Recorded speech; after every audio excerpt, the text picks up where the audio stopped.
ఒక చిన్న ఊరుంది. ఆ చిన్న ఊరుని ఒక పెద్ద అడవి ఆనుకొని ఉంటుంది. ఆ అడవికి అర్ధరాత్రి అమావాస్య రోజు ఎవరైనా వెళ్తే వాళ్ళ కథ అక్కడితో ముగుస్తుంది. అందరికీ హాయ్. అందరు ఎలా ఉన్నారు? అందరు బాగున్నారు అనుకుంటున్నాను. మీరు కనుక horror, mysterious and crime story lovers అయితే మీరు కరెక్ట్ ప్లేస్కి వచ్చారు. సబ్స్క్రైబ్ చేసుకోండి ఈ ఛానల్కి మరిన్ని హారర్ స్టోరీస్ కోసం. మీరు సబ్స్క్రైబ్ చేసుకొని ఉంటే థ్యాంక్ యూ సో మచ్. అలాగే లైక్ చేసి ఈ వీడియోని చూడటం స్టార్ట్ చేయండి. ఈ హారర్ స్టోరీ సిద్ధు అనే వ్యక్తి లైఫ్ నుంచి మొదలవుతుంది. సిద్ధు ఉండేది ప్రాపర్ దేవరపల్లి అనే ఊరిలో. జాబ్ కోసం హైదరాబాద్లో వెళ్ళి సెటిల్ అయ్యాడు.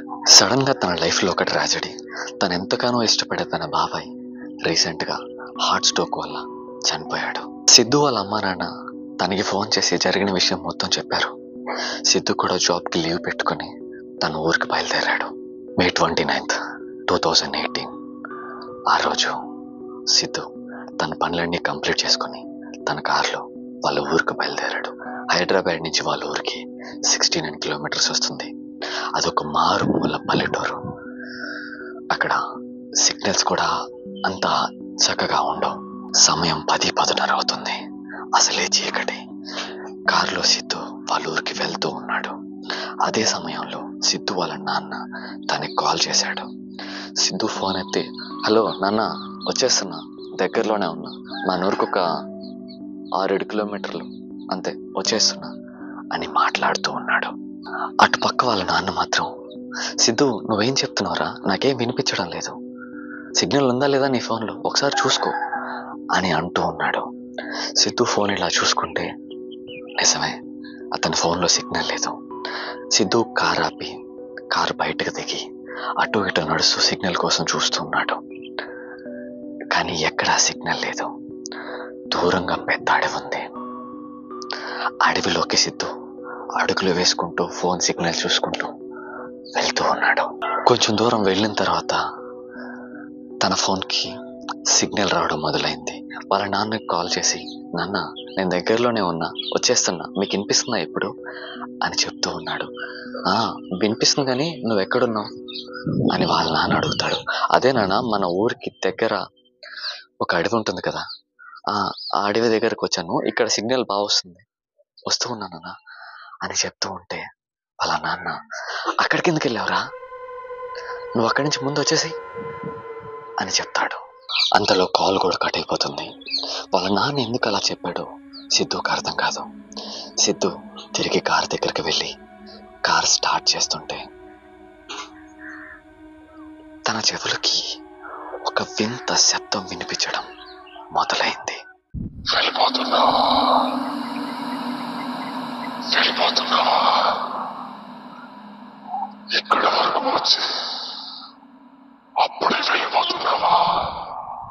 సిద్ధు ఆ శబ్దాన్ని అంతగా పట్టించుకోలేదు. కార్ స్టార్ట్ చేసుకొని వాళ్ళ ఊరికి బయలుదేరాడు. సిద్ధు వెళ్ళే సమయానికి చాలా లేట్ అయిపోయింది. అంత్యక్రియలన్నీ పూర్తయిపోయాయి. సిద్ధు వాళ్ళ నాన్నతో అమ్మతో కొంతమంది వాళ్ళ ఊర్లో ఉండే ఫ్రెండ్స్తో మాట్లాడి స్నానం చేసి అలా కొద్దిసేపు ఫోన్ చూసి పడుకున్న సిద్ధుకి ఒక వింత శబ్దం మళ్ళీ వినిపించడం మొదలైంది.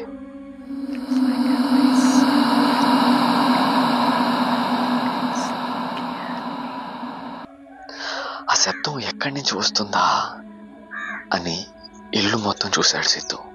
కానీ ఆ శబ్దం వస్తుంది ఇంటిలోంచి కాదు. సిద్ధు ఇంటి తలుపు తీసుకొని బయటకు వచ్చి చుట్టూ చూస్తుంటే వాళ్ళ ఇంటి ముందు ఉన్న ఒక పెద్ద మర్రి చెట్టు దగ్గర ఒక మనిషి నించొని అటే తన ఇంటి వైపు, తన వైపు దీర్ఘంగా చూడటం సిద్ధు గమనిస్తాడు. హే, ఎవరు నువ్వు, ఇక్కడేం చేస్తున్నావు అని సిద్ధు అరిచేలోపే ఆ మనిషి ఆ చెట్టు వెనక్కి వెళ్ళిపోయాడు. సిద్ధు అక్కడి నుంచి పరిగెత్తుకుంటూ ఆ చెట్టు దగ్గరికి వెళ్ళి చెట్టు వెనక చూస్తే అక్కడ ఎవరూ లేరు. అటు ఇటు చూస్తుంటే తన చుట్టూ కంటికి కనిపించేంత దూరంలో ఇప్పుడు తను చూసిన మనిషి లేడు. అరే ఎక్కడికి వెళ్ళాడు రైనా అని ఆశ్చర్యంగా సిద్ధు ఉన్నాడు. ఏమోలే, ఇంత రాత్రి వేళ వచ్చాడు కాబట్టి దొంగ అయి ఉంటాడు, నన్ను చూసి భయపడి వెళ్ళిపోయి ఉంటాడు అనుకొని మళ్ళీ ఇంట్లోకి వెళ్ళి పడుకున్నాడు. కానీ తనకి నిద్ర పట్టట్లేదు. ఎందుకంటే తనకి అడవిలో తను విన్న శబ్దం మళ్ళీ మళ్ళీ మళ్ళీ మళ్ళీ వినిపిస్తూనే ఉంది. అది ఒక ఆడ మనిషి గొంతు కాదు, ఒక మగ మనిషి గొంతు కాదు, అసలు చిన్న పిల్లాడి గొంతు కాదు, అసలు పొండు ముసలి గొంతు కాదు. అదొక విచిత్రమైన గొంతు పదే పదే తనకు వినిపిస్తూ ఉంది. ఆ గొంతు, ఆ శబ్దం ఎక్కడి నుంచి వస్తుందా అని సిద్ధుకి ఆ రోజు రాత్రి మొత్తం నిద్ర పట్టలేదు. తర్వాత రోజు సిద్ధు వాళ్ళ పాత ఫ్రెండ్స్ని కలవడానికి ఊర్లోకి వెళ్ళాడు.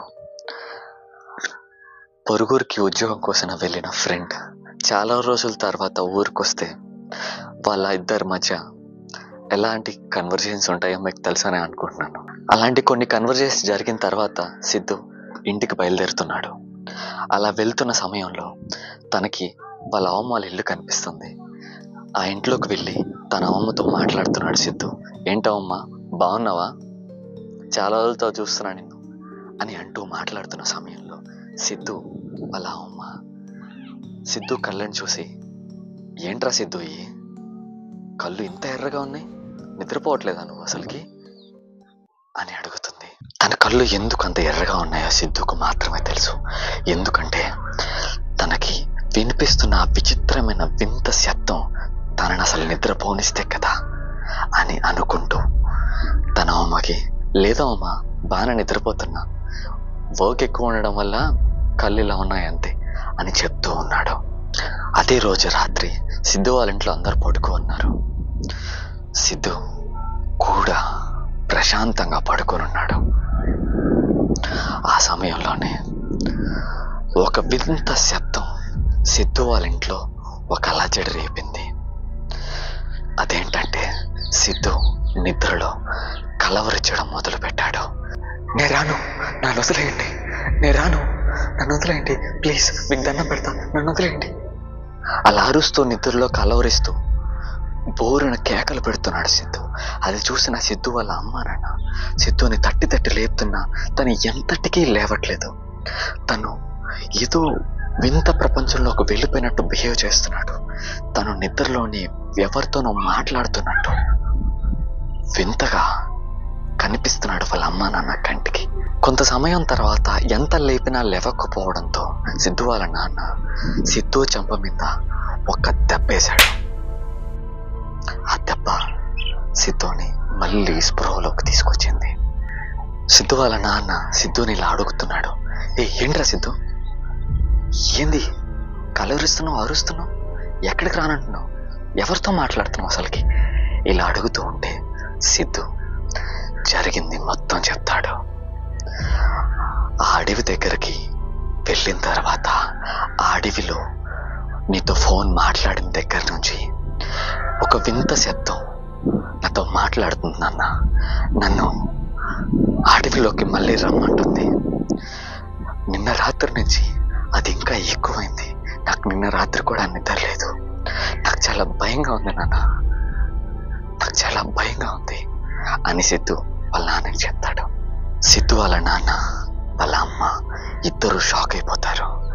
ఇలాంటి ఒక రోజు వాళ్ళ జీవితాల్లో వస్తుందని వాళ్ళు అస్సలు ఊహించడం లేదు. ఆ రోజు నువ్వు అడవి దగ్గరున్నాను కదా చెప్పావు, అడవిలోకి వెళ్ళావా నువ్వు అని వాళ్ళ నాన్న ఆశ్చర్యంగా అడుగుతాడు.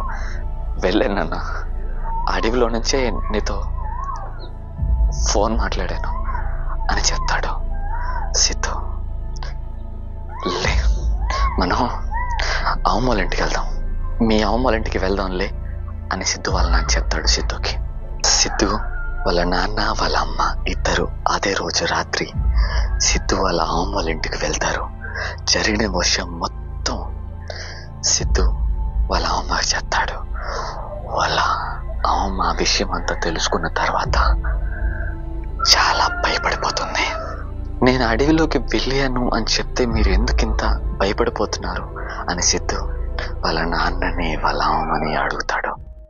దానికి వాళ్ళ అమ్మ, ఈ దేవరపల్లి అనే ఊరు గురించి మాత్రమే నీకు తెలుసు. ఈ దేవరపల్లిని ఆనుకోనున్న ఆ దేవరపల్లి అడవి గురించి నీకు ఏం మాత్రం తెలీదు. ఒకవేళ ఇప్పుడు నేను చెప్పినా అదంతా నమ్మసక్యంగా నీకుండదు. ఈ ఎడ్ల బండిలో ప్రయాణించే రోజులవి. ఈ దేవరపల్లి అనే ఊరికి ఒక రాజు ఉండేవాడు, ఒక జమీందారు. ఆ జమీందారు పేరే రుద్రయ్య. ఇదే ఊరు పొలిమేరలో ఒక తాంత్రికుడు ఉండేవాడు, అతని పేరే కామరాజు. అంతా బాగానే ఉంది అప్పటి వరకు. కానీ ఎప్పుడైతే ఊర్లో ఒక చిన్న పుకారు రేగిందో, ఊరి చివరిలో ఉండే కామరాజు చేతబడులు చేస్తున్నాడు అని పుకారు రేగిన తర్వాత అది చిలికి చిలికి గాలివానై ఊరి జమీందారైన రుద్రయ్య అతన్ని ఊర్లోంచి కొట్టి కొట్టి వెలేశాడు. కామరాజు ఒళ్ళంతా రక్తంతో, చిరిగిన వస్త్రాలతో ఊరును వదిలి అడవిలోకి వెళ్ళిపోయాడు. ఊర్లోని జనాలు మొత్తం అక్కడితో కథ ముగిస్తుందని అనుకున్నారు. కానీ ఆ కామరాజు ఆ అడవిలో అర్ధరాత్రి ఒక వింత యజ్ఞం చేశాడు. కామరాజు చేసిన ఆ యజ్ఞం దేవుళ్ళ కోసం కాదు, ఎన్నో ఏళ్లుగా ఈ భూమి నుంచి పరలోకానికి వెళ్ళలేకపోతున్న ఆత్మలని ప్రాణాలతో మళ్ళీ పుట్టించాలని, వాటి ద్వారా ఒక వింత శక్తిని రప్పించాలని తన ప్రాణాన్ని ఆత్మలకి ఆహుతిగా ఇచ్చేశాడు. తను చేసిన యజ్ఞం ఇప్పటికీ ఆ అడవిలో కనిపిస్తూనే ఉంటుంది. ఒక చక్రాకారంలో ఉన్న ఒక చక్రం అడవి నడిబొట్టులో గీసి మధ్యలో తను కూర్చొని నగ్నంగా తను చేసిన ఆ యజ్ఞం ఇప్పటికీ అడవిలో నడిబొట్టులో కనిపిస్తూనే ఉంటుంది. కామరాజు ఆ రోజు చేసిన ఆ యజ్ఞం ఆత్మలన్నిటికీ ఆజ్యం పోసింది. ఆ ఆత్మలు వచ్చి కామరాజు ప్రాణాలను తీసుకున్నాయి. ఒక భయంకరమైన శక్తిగా అవి మారాయి. అప్పటి నుంచి అమావాస్య రోజు అర్ధరాత్రి అడవిలోకి ఎవరైనా వెళ్ళినా పర్లేదు, అడవిలోకి వెళ్ళిన తర్వాత తను గీసి యజ్ఞం చేసిన ఆ రహస్య చక్రంలోకి ఎవరైనా అడుగు పెడితే ఆ శక్తి, ఎన్నో వేల ఆత్మలు శక్తిగా మారిన ఆ వింత శక్తి వాళ్ళని ప్రాణాలతో బతకనివ్వదు, వాళ్ళని చంపేస్తుంది. ఒకవేళ ఆ అడవి నుంచి తప్పించుకొని వాళ్ళు ఊరిలోకి వెళ్ళిపోయినా వాళ్ళని అవి మళ్ళీ ఆ అడవిలోకి పిలిపించుకొని వాళ్ళని ప్రాణాలను అవి అక్కడే హరిస్తాయి అని వాళ్ళ అమ్మ సిద్ధుకు చెప్తుంది. ఇదంతా విన్న సిద్ధుకి అసలు ఏం జరుగుతుందో అసలు ఏం అర్థం కాలేదు. ఈ రుద్రయ్య ఎవడు, కామరాజు ఎవడు, ఆయన చేసిన యజ్ఞం ఏంటి, దీనికి నేనెందుకు ఇలా అయిపోయానని తనలో తను కుమిలిపోతున్నాడు సిద్ధు. అప్పుడే వాళ్ళ నాయనమ్మ, నేను దీని నుంచి బయటపడాలంటే అదే ఇంట్లో ఏదైతే కామరాజు ఉన్నాడో అదే ఇంట్లో సిద్ధప్ప అనే ఒక భూత వైద్యుడు ఉన్నాడు. తన దగ్గరికి వెళ్తే తను దీనికి పరిష్కారం చేస్తాడు, తన దగ్గరికి వెళ్ళండి అని చెప్తుంది వాళ్ళ బామ్మ. తర్వాత రోజు తెల్లవారుజామున సిద్ధు వాళ్ళ అమ్మ నాన్న ముగ్గురు కలిసి సిద్ధప్ప వాళ్ళ బామ్మ చెప్పిన భూత వైద్యుడి దగ్గరికి వెళ్తారు. జరిగిన విషయం మొత్తం చెప్తారు. అదంతా విన్న సిద్ధప్ప వాళ్ళకి ఒక పరిష్కారం చెప్తాడు. సిద్ధప్ప వాళ్ళ ముగ్గురితో మాట్లాడుతూ, మీ ముగ్గురు జాగ్రత్తగా నేను చెప్పేది వినండి, ఇది చాలా భయంకరమైన క్రియ. ఇది మీరు జాగ్రత్తగా పూర్తి చేయగలిగితే మీరు ఎదుర్కొంటున్న ఈ సమస్య నుంచి మీరు బయటపడచ్చు. అలాగే మీ కొడుకు మీకు ప్రాణాలతో మళ్ళీ తగ్గుతాడు. ఈ క్రియలో మీరు ఏదైనా తప్పులు చేసినా, ఏదైనా పొరపాట్లు దొల్లినా మీ కొడుకు మీకు దక్కడం. అలాగే ఈ క్రియ చేర్పిస్తున్న నేను నా ప్రాణాలని కోల్పోవాల్సి ఉంటుంది అని చెప్తాడు. సిద్ధు వాళ్ళ నాన్న, నేను జాగ్రత్తగా చేస్తాం, మా కొడుకు మాకు ప్రాణాలతో కావాలి, ఏం చేయాలో చెప్పండి అని అడుగుతాడు. అప్పుడు ఆ సిద్ధప్ప, ఒక 3 రోజుల్లో అమావాస్య రాబోతుంది. అమావాస్య రోజు మీరు మీ కొడుకుని, అంటే సిద్ధు, నువ్వు అడవి దగ్గరికి వెళ్ళాలి. నేను వస్తాను నీతో పాటు. నిన్ను అడవిలో వదిలేస్తాను.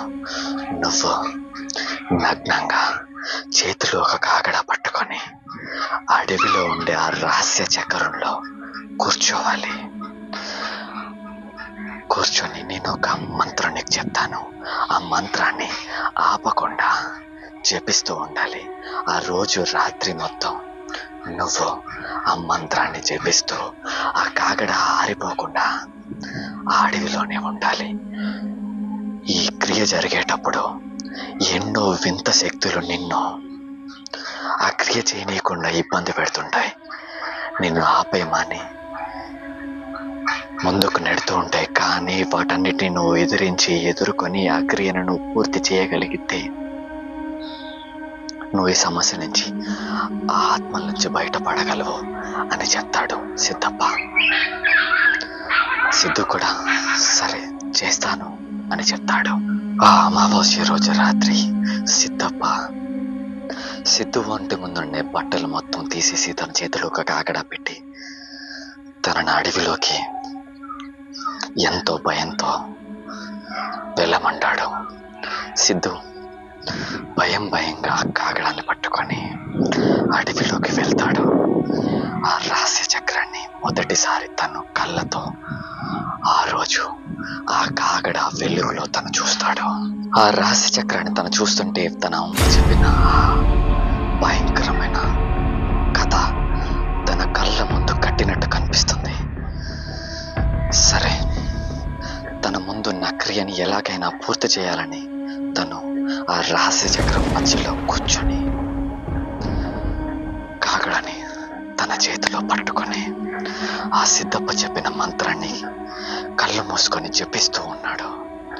కానీ తను అంతా ప్రశాంతంగా సాగుతుంది అనుకునే లోపు తన చెవులకి అదే శబ్దం మళ్ళీ వినిపించడం మొదలైంది.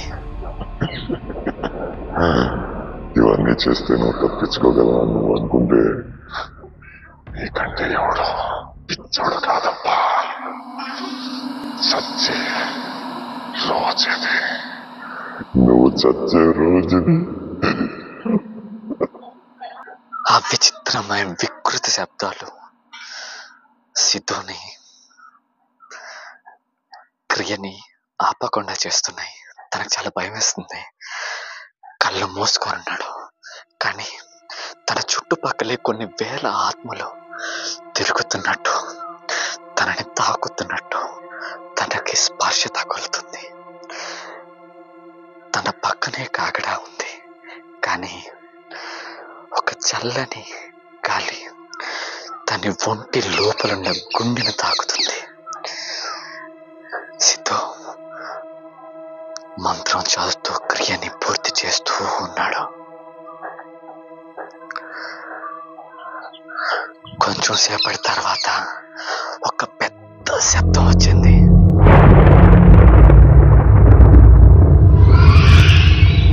సిద్ధు ముందు వాళ్ళ నాన్నున్నాడు.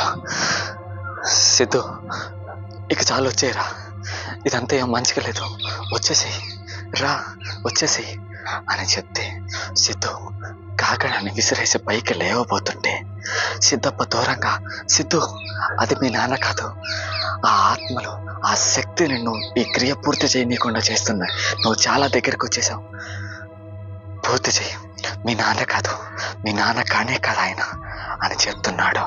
సిద్ధు క్రియ క్రియని ఆపకుండా అలానే ముందుకి తీసుకెళ్తూ ఉన్నాడు.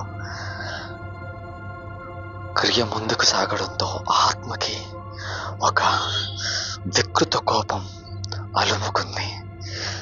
అప్పటి వరకు ఒక గాలిలాగా ఉన్న ఆ శక్తి రూపం దాల్చింది.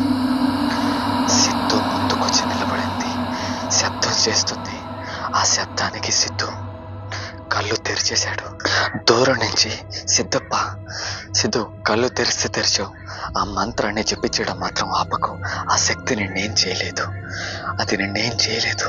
క్రియని పూర్తి చేయి అని చెప్తూ ఉన్నాడు. సిద్ధు ఆపకుండా ఆ మంత్రాన్ని జపిస్తూనే ఉన్నాడు.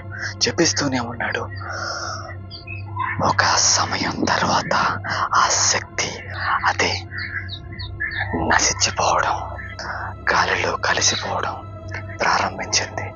సిద్ధు ఆ మంత్రాన్ని జపిస్తూనే ఉన్నాడు. ఆ కార్యాన్ని పూర్తి చేశాడు. ఆ ఆత్మల సమూహం, ఆ శక్తి గాలిలో అలా నశించిపోయింది. ఇక్కడితో ఈ కథ పూర్తయింది. ఇదే దేవరపల్లిలోని రహస్య చక్రం హారర్ స్టోరీ. ఈ స్టోరీ ఇక్కడ దాకా మీరు చూసారంటే ఎంతో కొంత ఇంట్రెస్టింగ్ అనిపించింది అని అనుకుంటున్నాను. నా తరపు నుంచి మీకు ఒకటే రిక్వెస్ట్, నాకు కావాల్సింది మీ సపోర్ట్. నేను మీకోసం ఇలాంటి హారర్ స్టోరీస్ తీసుకొస్తూనే ఉంటాను. నా కోసం మీరు చేయాల్సింది ఏమీ లేదు. మీరు చేయాల్సింది ఒకటే, సపోర్ట్. ఈ స్టోరీ మీకు నచ్చుంటే ఒకే ఒక్క లైక్ చేయండి. నేను ఎప్పుడు ఇట్లా టార్గెట్స్ పెట్టి అడగను, ఈ వీడియోకి ఇన్ని లైక్లు ఇవ్వండి. బట్ ఫస్ట్ టైం అడుగుతున్నాను. లైక్లు 100 అనే నెంబర్ చూసి ఎన్నో నెలలు అయిపోయినట్టు అనిపిస్తుంది. నా కోసం ఈ వీడియోకి ఒక లైక్ చేసి ఆ 100 లైక్లు అనే దాన్ని కంప్లీట్ చేయండి. ఈ హారర్ స్టోరీ మొత్తం విన్న తర్వాత మీకు ఎలా అనిపించిందో కామెంట్లో చెప్పండి. నచ్చింది, నచ్చలేదు, ఎలా అనిపించిందో మీరు చెప్పచ్చు. నేను వింటానని తీసుకోగలను. అలాగే మీ ఫ్రెండ్స్ అండ్ ఫ్యామిలీస్లో ఎవరికైనా horror, mysterious and crime stories interest ఉండే వాళ్ళకి ఈ వీడియోని షేర్ చేయండి. అలాగే మన ఛానల్ని సబ్స్క్రైబ్ చేసుకోండి. ఆ బెల్ ఐకాన్ ఆన్ చేసుకోండి. నాకు మరిన్ని వీడియోస్ చేయడానికి బూస్ట్ అండ్ మోటివేషన్లా ఉంటుంది. See you soon. మరొక వీడియోతో మళ్ళీ కలుసుకుందాం.